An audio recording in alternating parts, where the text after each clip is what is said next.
Hello, Bruce. Hello, Simon. How are you today, sir? I'm feeling relaxed and airy. How are you? How about you? Relaxed and airy. I'm Yes. feeling not so airy. I'm feeling a little bit hot and clammy, actually. Are you? Sitting in my airtight, foam-clad sound booth as I am on a hot July day. Oh, well, I've moved to an igloo. Oh, have you? Yeah. How are the acoustics? The acoustics are quite good, actually. I don't know if you can hear that. You're like, That's not bad, is it? hardly anything. It's fantastic. Yeah. All the snow around you is dead. Yeah, and it's nice and chilled and cool. Yeah. I'm sitting here in this fur coat. It's fine. The reason we are rabbiting on about acoustics and things is because we are both professional voiceover artists. I am Simon Wells. Oh, so you are? And who are you? You know who I am. Oh, you're Bruce Fielding, aren't you? Yeah. The one and only. The one and only Bruce Fielding. And when Bruce and I are not doing voiceover-y stuff for a living, we come here into this lovely little space that we like to call Factoraly, where we pick an interesting subject each week and we give a little delve into it and pull out lots of interesting random facts for you, our dear listeners, to listen to. And we have an amazing back catalogue. We do. Of, nearly 100 episodes. Yeah.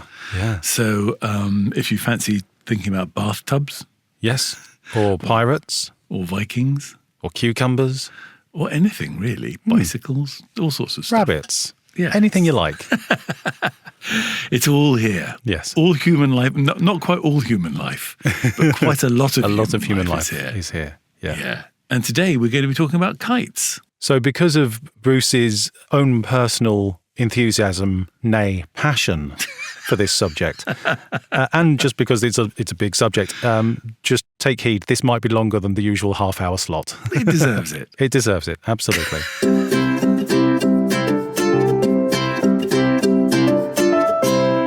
Why are we talking about kites today, Simon? Because kites, as it turns out, are awesome. I completely agree with you. I was originally introduced to kites by my lecturer. One of my lecturers at art school was a guy called Steve Fletcher. Right. He was a lovely man who collected matchbooks and things like that. Oh, okay. Interesting guy. He also was fanatical about kites, single-line kites. And as part of the course that I was on, you had to sort of make things, and he helped me to make a kite reel. Which is an amazing thing. It's I will show you next time you come to my house. I'll show you my kite reel. It's quite something. And he got me into kites. And there used to be a shop called the Kite Store in Covent Garden, right, that sold kites. And I went there to buy a few bits and pieces, and I ended up buying quite a lot of kites. So I now have a collection of kites. You have a plethora. I have a plethora of kites, indeed. And one of the kites that I bought was a thing called a flexifoil. Oh, I've heard of that. Which is a dual-line kite, and it looks like a lilo. It sort of fills with air from a vent at the front, and as it's flying, it sort of becomes rigid with air that's captured within it. So this sort of line of parallel pockets, I guess. Yes. They look totally inflated, don't they? Once they're airborne. Yeah. They basically look like you're flying a lilo. Yeah. Which is fine. Great. But when they come down to earth, they crash like a lilo. They also can lift an awful lot. Yes. I've flown 3 in parallel, and it actually lifted me off the ground and into a cowpat. Oh, really? Yes. How very well timed. And I was wearing a nice new white jacket at the time. Oh, no. Oh, dear. Which then went into the bin. Oh, what a shame. Yeah, well, it had to be done. At the top of the show, I should mention that I have an interest. Yes, do. So as of about 2019, I got in touch with Flexifoil because I needed some bits and pieces and told them the story of my Flexifoils. And they invited me to become a brand ambassador.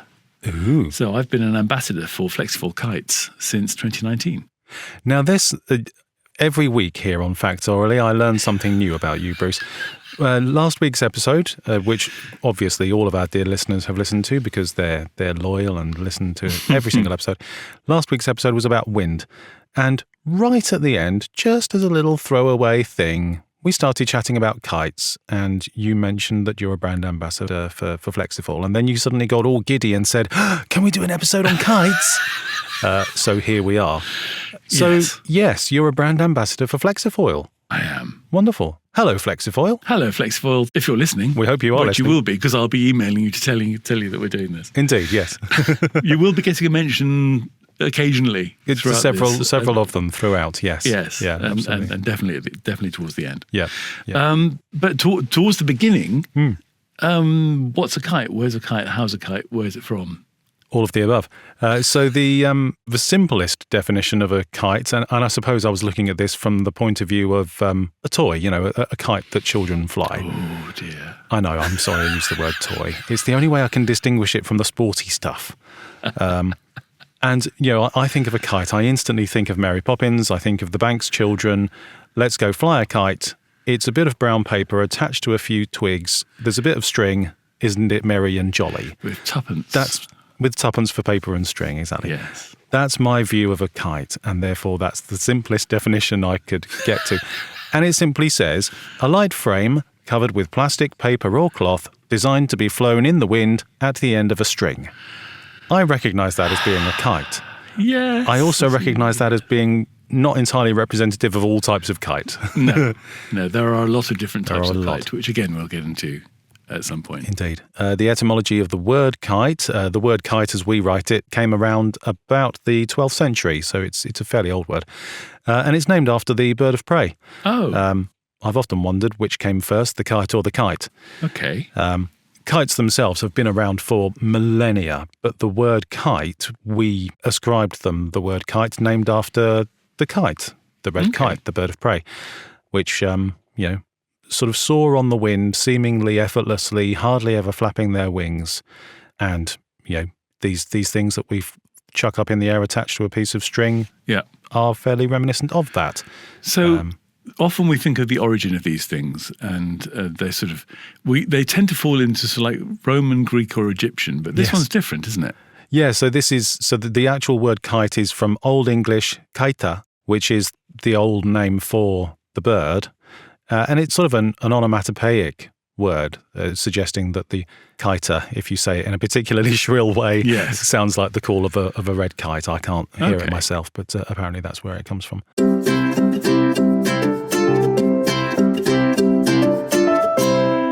But they originally invented in China. Yes, that's right, yeah. Basically, the idea of a kite is that it goes up. Yes. And it's a lot higher than a man. It's several hundred feet higher than a man. So it's quite useful in a military position. Yeah. Because you can see them from further away. Yeah.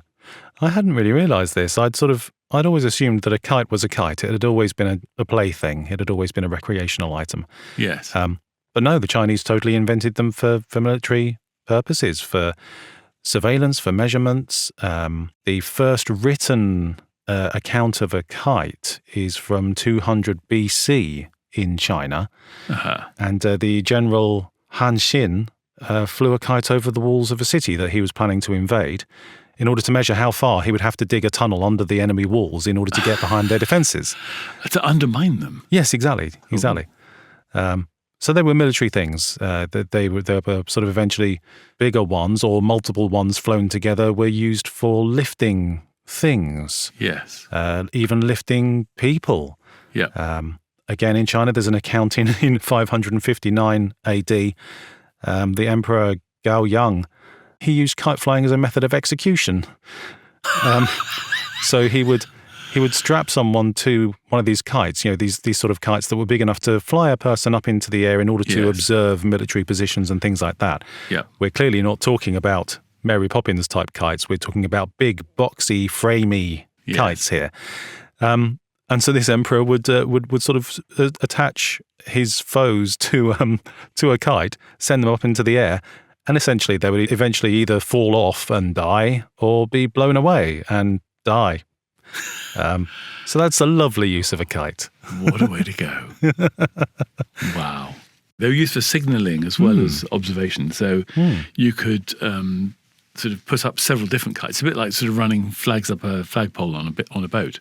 Okay, yes. You could give instructions to somebody a lot further away than you could normally signal. Because if you're signalling on the ground by waving flags, you can normally see the horizon, which is about coming up for 3 miles from a standing position of about 5'8", like that. But obviously, if you're not 5'8", if you're 150'8", you can see a lot further than 3 miles. Yes, certainly. So you can send signals to people a lot further away. Brilliant. So chuck a kite up, were they particularly coloured or patterned or anything to signal different things? Absolutely. They were, sort of attack, retreat, wait, all those things. That's brilliant. And then around by the 13th century, kites had spread from China to pretty much the rest of Asia and the Middle East. Yeah.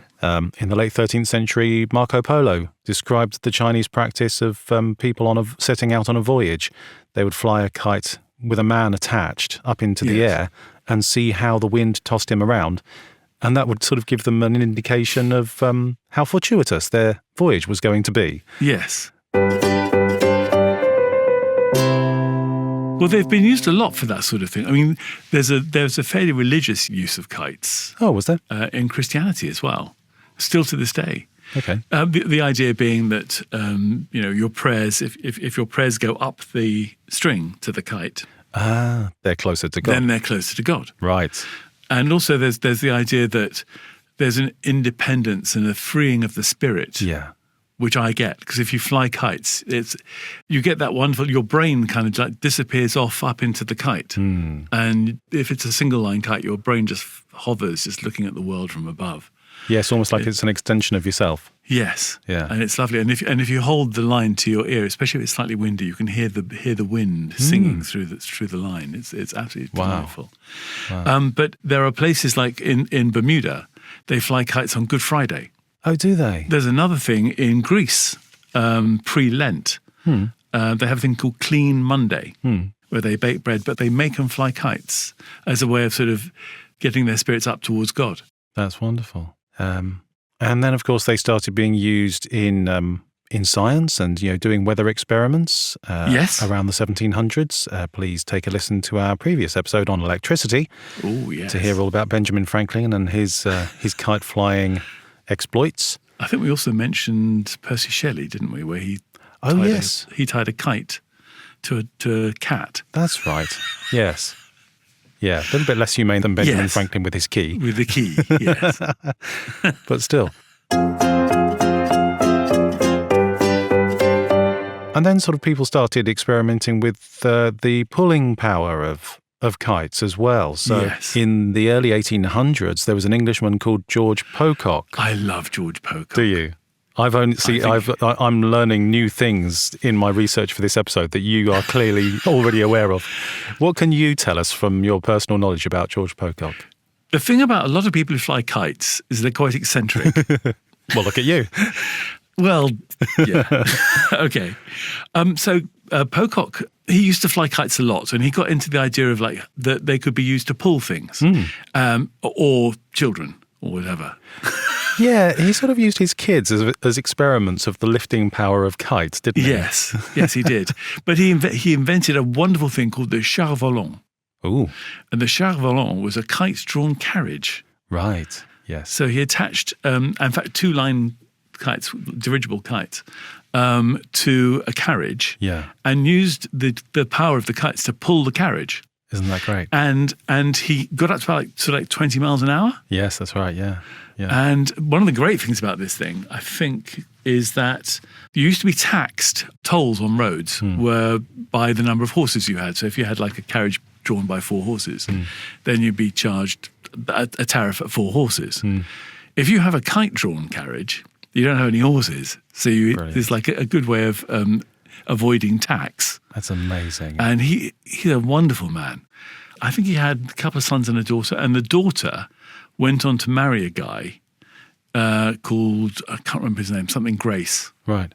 And their son was W.G. Grace. W.G. Grace, the cricketer. No way. There was a particular war in which they were going to be used, but then they didn't. Robert Baden-Powell? Scouts. Who created the Scouts. Dib, dob, dob, dob. That's the fella. He had a brother with one of the best names in history. His brother was called Baden Fletcher Smythe Baden-Powell. Sorry, 2 Badens. 2 Badens. Liked it so much in the surname that his parents gave it to him as a first name as well. And he developed a kite called Levitor, which was a hexagonal-shaped kite intended to be used in the army. He was a military officer. And it was intended to lift people up into the air to observe enemy lines, intended to lift loads, intended to extend radio antennas into the air to give better signal, things like that. Gosh. And he was going to use a whole load of them in the Boer War. And he had these things built and shipped out. And by the time they got there, the Boer War was over. No. So they never actually got used. But well, good. But yes, good. But, shame. But yes. Good. Yes, exactly that. Well, we talked about the char volant, the George Pollock thing.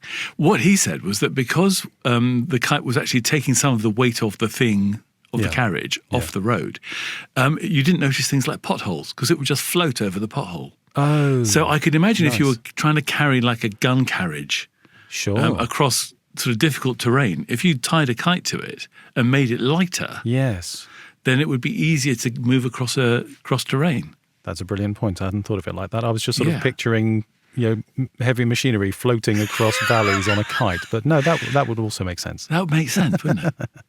So if you'd like to find out more about George Pocock, we do have a show notes page. We have a blog. Oh, yes, we do. Where can people find that, Bruce? So if you go to factoraly.com. Factoraly.com, you say? I did just say that, in fact. You will find out lots more about not only George Pollock and Sam Cody, but all sorts of other bits and pieces about kites, which will take you up in the air and not let you down again for quite some time. Go and enjoy the ride. Please do. You talked about kite flying being quite popular. I think it's actually the fastest growing pastime. Yeah. More and more people are taking up kite flying at an older age. So you start off with your kids, right? But then you actually realise how wonderful kite flying is, and you carry on. Yeah, absolutely. And in fact, in the 18th century in Japan, kite flying was banned. Oh, was it really? Why? Because people preferred flying kites to working. Oh my goodness! Wow. So there were people like skiving off work to go and fly kites. Oh wow. It's immensely popular in China. I've mentioned before, one of the voiceover jobs that I do is providing examples of English for Chinese children learning the language. Yes. And so many of the scripts that I get through from my client are about kite flying. There are little exchanges between people saying, what do you want to do after school today? Let's go and fly a kite because it's nice and breezy. And it's children, it's middle-aged people, it's old people, it's pan-generational. Yes. They absolutely love kite flying in China. They have festivals. Their kites have symbolic attachments. They have massive, massive gatherings at these festivals. And as you say, there's that element of sort of attaching your prayers to the kite as well. I just hadn't realised how big a thing it is. It is absolutely massive. Well, not just in China, but India as well. There's a lot of kite flying in India. Yeah. In Gujarat. There are festivals where they have like 1,400 people flying kites.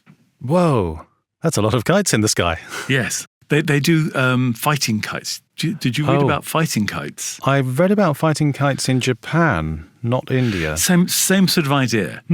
So a fighting kite is a very specific sort of kite. It's usually a square. So if you imagine a square on the diagonal. Yes, sort of a diamond. Yes. Well, rhombus. Yes. So then imagine a piece of bendy stuff going from the left side to the right side with a loop in it. Okay, yes, all right. So that bendy stuff is the support that's keeping the kite sort of apart. Sure. So what you do to fly a fighting kite is you put that up into the air, and if you just tug I don't know why I'm showing you with my hand. It's so natural to do hand gestures for these things, isn't it? Yes, sorry everyone. If you tug very light lines, so if you tug the line, the springy thing inside the kite or on the back of the kite will come together and then apart. Oh, so it has like an impetus to go in one direction. So they tend to spin. Right. So when it's spinning and it's pointing in the right direction, if you give it a tug, it'll go off in that direction. Right. So if you give it a tug and it goes off, let's say at 45 degrees. Yeah. And then as it's pointing down at 90 degrees, you give it another tug. Yeah. It goes down. And so you can make it describe a circle. Yes, okay, yeah. So imagine that your kite is circling another kite, and it's circling the line of the other kite. Yes. What you have previously done is put something abrasive on the line of your kite, so that the abrasion, as you pull and let go and let go and let go, acts like a saw. Oh, so you're attempting to cut So you're the other cutting through person's the line. line of the other person's kite. That's wonderful. fighting kites. Oh, I And see. I mean, they used to use glass glued to the line. They don't do that anymore because it's a bit dangerous. Right. So there's an abrasion on that, the last little bit of your fighting kite. So you kind of like you pull and pull, and then you chop the other guy's line off, and then you've won, and then it's the last man standing. Brilliant. Oh, how inventive. Right. In that case, no, I have not heard of fighting kites because that's the first time I've ever heard a description of that. What I've heard of is in Japan, two teams battle massive, massive kites. And Japan is really enthusiastic about the size of their kites. Yeah. So they have these huge sort of square or rectangular kites measuring sort of 7 by 5 meters, really, really big things, ornately painted and decorated with portraits of sort of legendary characters. These kites are so big, they take an entire team to hold one kite by all of its various lines. And they just fly these kites into each other. When they crash into each other or they're caught up in the strings or whatever, they're dragged into the water. They fly these things on opposite sides of the bank of a river. Okay. And when they bring each other... like a tug of war? Kind of, yeah. So when they bring each other down into the river, they're made of paper. The paper disintegrates. The paint sort of swirls into the river and colours the river. And all that's left is sort of a messy skeleton of bamboo, But yeah, massive kites. Wow.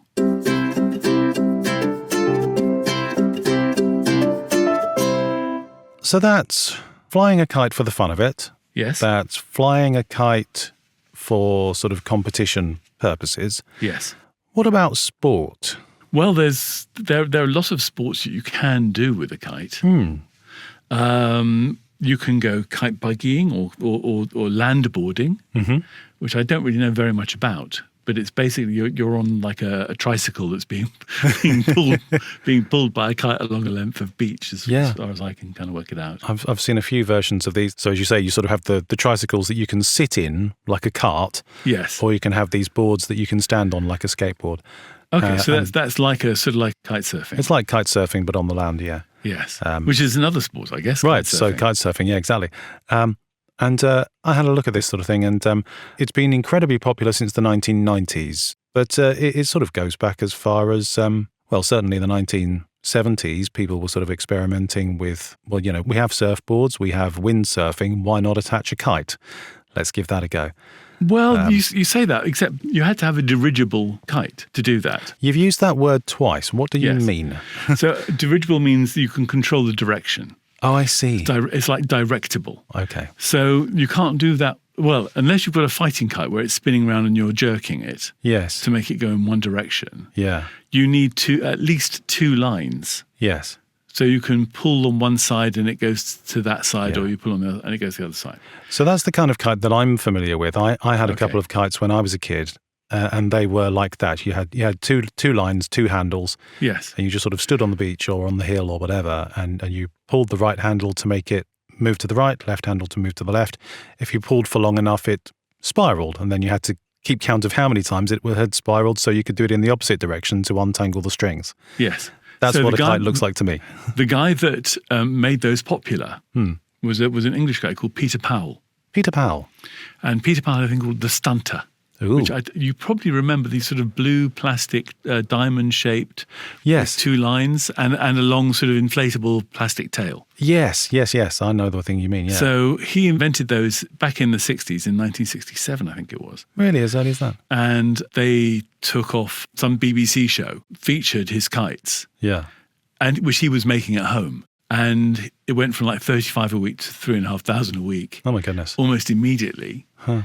And then sort of became the most popular kite in the UK for ages. And several reasons. One, it looks like fun, and it is fun. Secondly, wasn't expensive. Yeah, sure. Yeah. And most people could fly it easily.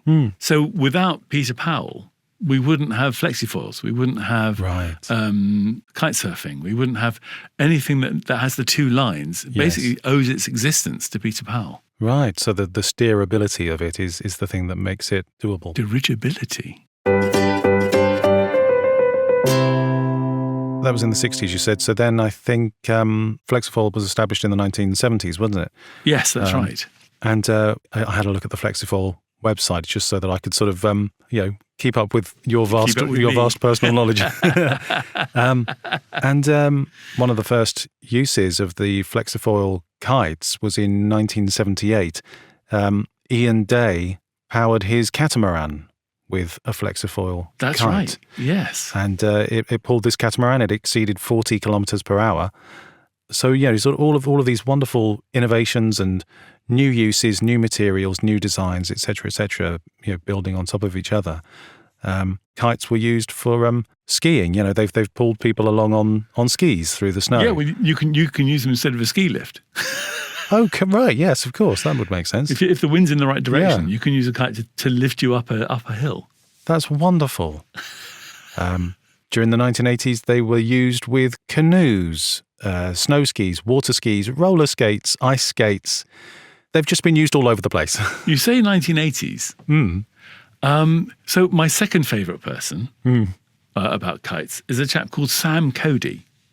Oh, I've heard of the Cody kite. You've heard of a Cody kite? Well, a Cody kite is like it's like a box kite with wings. Right. And Sam Cody was a fascinating guy. He's an American. He changed his name to Cody.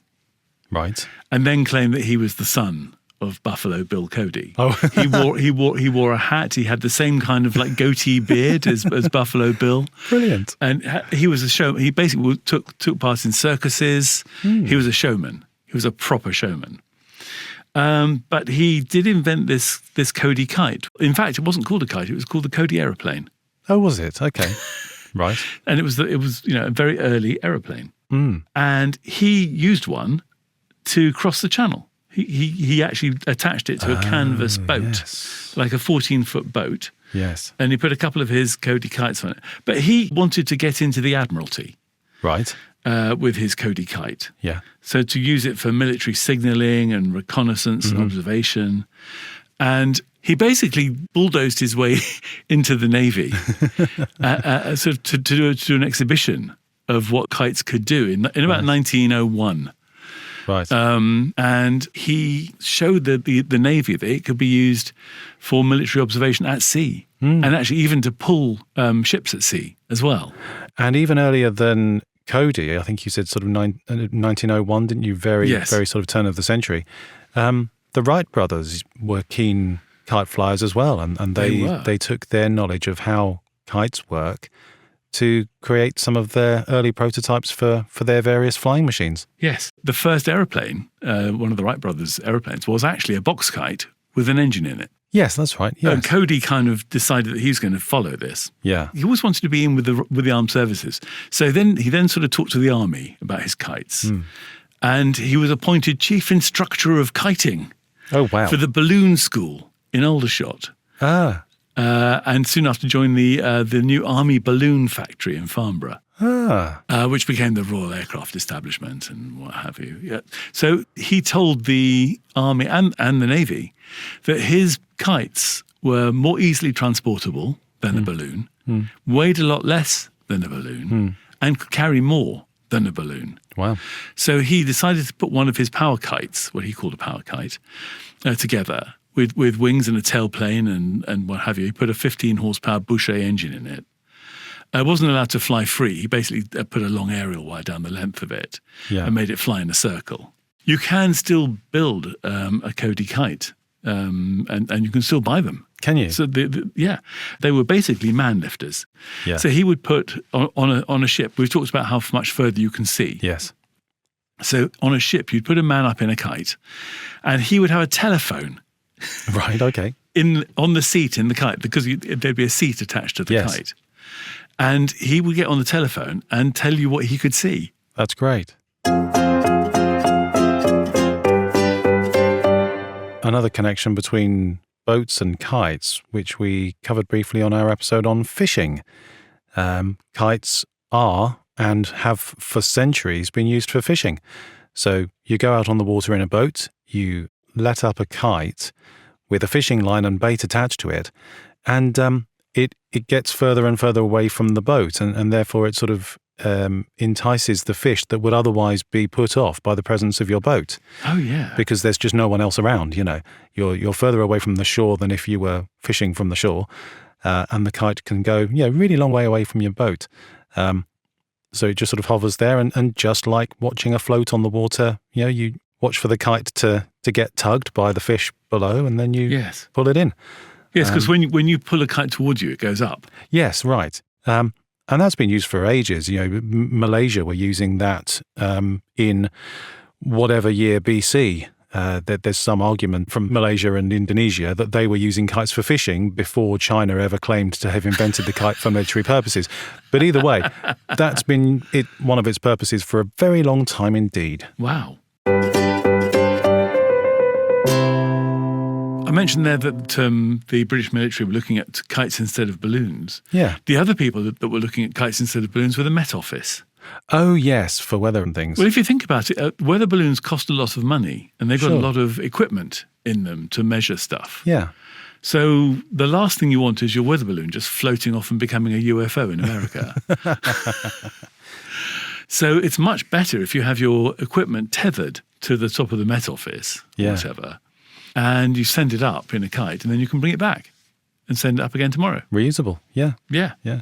And kites, depending on the length of the string, they can go pretty high up, can't they? So that's just as valid a method. Well, you're not allowed to fly kites higher than a certain height in central London because it can interfere with aircraft. Oh, really? Yeah. Gosh.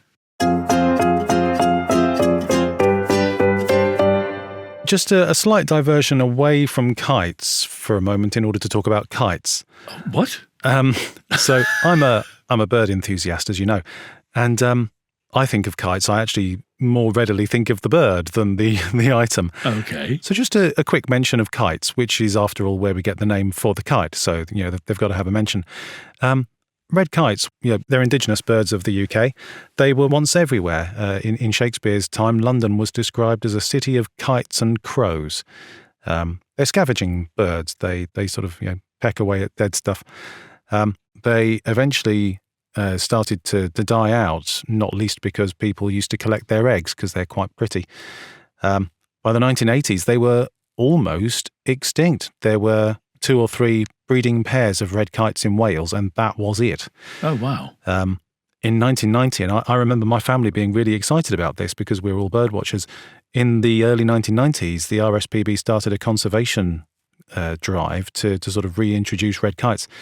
And they got a couple of kites from the remaining lot in Wales and a handful from Spain, bred them together, and released them in the Chiltern Hills on the Oxfordshire-Buckinghamshire border.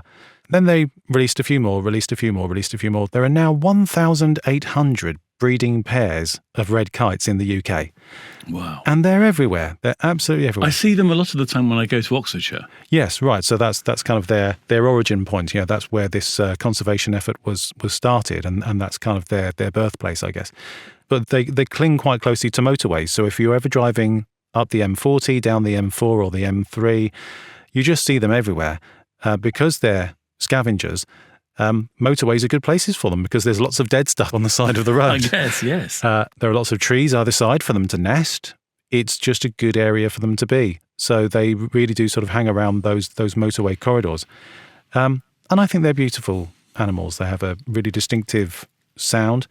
There used to be a breeding pair living in Shepperton, where I used to live. So every day you could hardly go for a walk to the local shop without seeing a couple of red kites circling above. Soaring above you. Absolutely, just rising up on the thermals, very effortless, very unflappy. Lovely. Well, there are lots and lots of different types of kites. Certainly. There are ones that are shaped like a triangle. They're deltas. They generally are very good for light winds, like up to sort of between 5 and 10 miles an hour. And then you get bow kites, which are a bit like effectively they are what they sound like. They're bent wood with a piece of string at the back, which actually helps to make an aerodynamic shape. Yeah. There are these diamond kites, which you talk about like a fighting kite.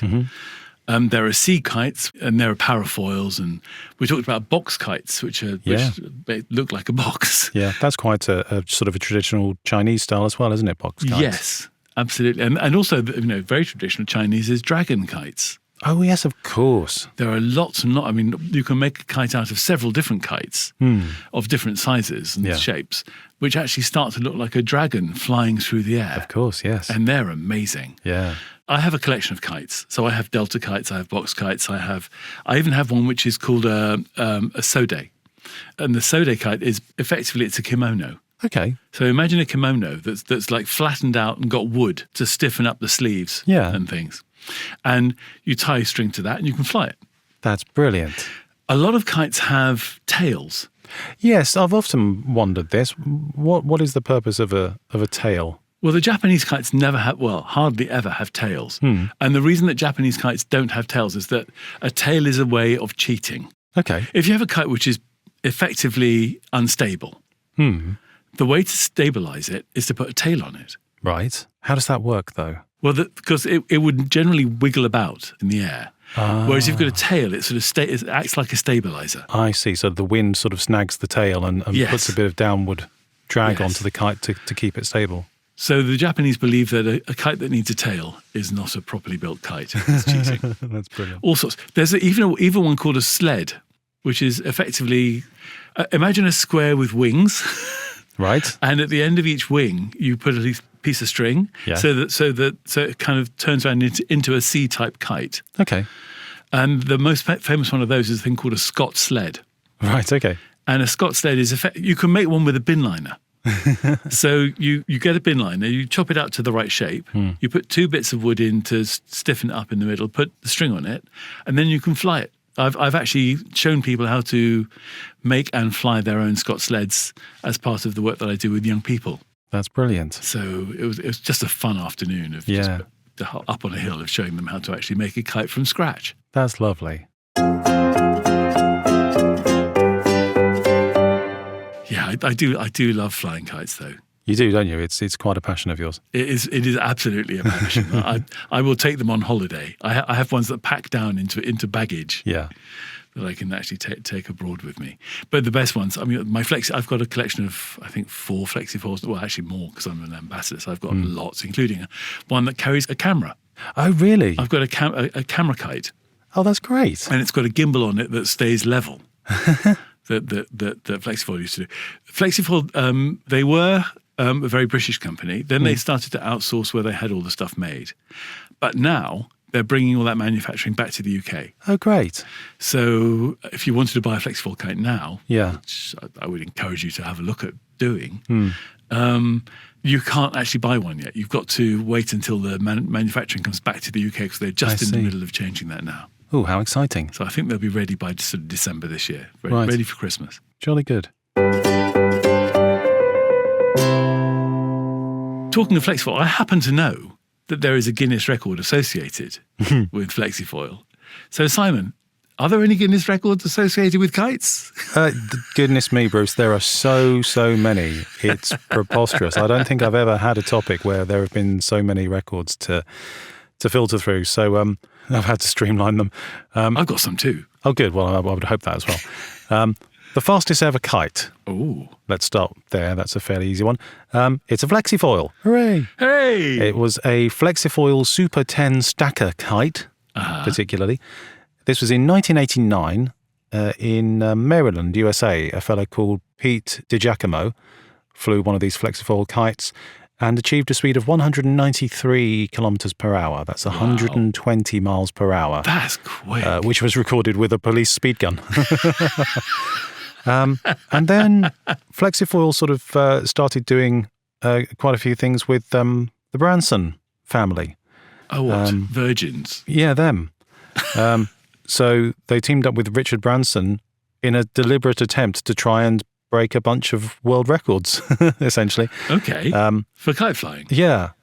So we've got a few here. So we've got the Guinness World Record for the oldest person to kite surf across the English Channel, Richard Branson, using a Flexifoil. He did it? Mm-hmm. Yep. Wow. His son Sam became the Guinness World Record holder for the fastest kite surf crossing of the English Channel. How fast was that then? 1 hour and 51 minutes. That's not long. It's not that long, is it really?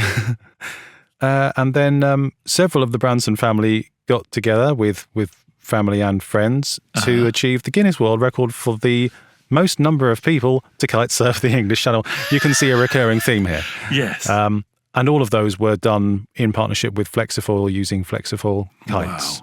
Wow. Non-Flexifoil related kite Guinness records. The world record for the longest continuous kite flight by a team, 180 hours and 17 minutes. So this team from Edmonds Community College in Washington State in 1982 took it in shifts. They flew this kite continually around the clock. Wow. For pretty much a week between them. The most number of kites flown simultaneously, 12,350 in 2011. Wow. That's individuals all flying a kite all each. the individuals flying a kite each. The record for the most kites flown on a single line, this is staggering, 15,585. Wow. Bet that's Japanese. This was set by a junior school in Japan, 1998. That's a lot. Yeah. On one line. Yeah. So they tied all their kites to this one line at 28 centimetre intervals. Right. Which, if I've done my maths right, that means that line was about 4 kilometres long. Wow. I don't understand that. Well, because each kite is doing its own lifting, but then the actual line itself would be quite heavy. Yes, yeah, for that amount of string. Yeah, that would be quite weighty, wouldn't it? But I guess each kite is only pulling a foot's worth of line. Yeah, true, yeah. Spreading the load.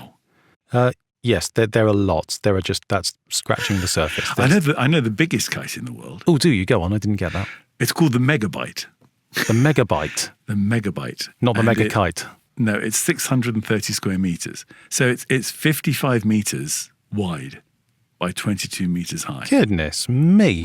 Can you imagine launching that? No. That's incredible. Yeah, and the highest single kite flown is 3.8 kilometers. The highest single kite? 12,500 feet. Wow. Okay, so all of those 15,500 kites got higher, but as you say, that's because they have a combined pulling force of all of those kites. Yes. So that's the highest single kite. And you're talking about the weight of some kites weigh a lot. There's the Japanese kite that weighs like 2 tons. Oh, really? Gosh. Yeah. And those the dragon kites that I was talking about, the Chinese dragon ones, they can be up to about sort of 600 meters long. No way. Really long. Crikey. That's impressive. So thank you, Simon, for indulging me and letting me talk about one of my pet subjects. Oh, my pleasure. Thank you for sharing it with me. I've learned an awful lot there today myself, so it's been grand. And if we've infused any of you to go and fly kites, whatever sort of kite it is, even if it's not a Flexifoil, then please go to your local toy shop or get online. Just buy a kite. Yes. And they give you such pleasure they're not expensive. And they just give you a lot of pleasure, whether it's a single line or a dual line, whether it's dirigible or not. Do it. Go and buy a kite now. So there are 3 things that we'd like you to do, having listened to this podcast about kites and indulged Bruce. Then the first thing is to go to your podcast player and subscribe, because we might be doing something completely different that I know nothing about next week. You never know. Secondly, if you could give us a 5-star review and tell your podcast provider why you liked the episode that you listened to. Yes, absolutely. Because that's always helpful to us as well. Yeah, absolutely it is. And obviously, we will always get things wrong. Always. So please feel free to write to us at hello@factoraly.com. and tell us what we got wrong. Yep, we're on a constant journey of learning, so if you know some stuff about kites that we don't, then please fill us in. They won't. You never know. So thank you ever so much for listening to us. Please come again next week for another fun-filled factual episode of Factoraly. Goodbye. Au revoir.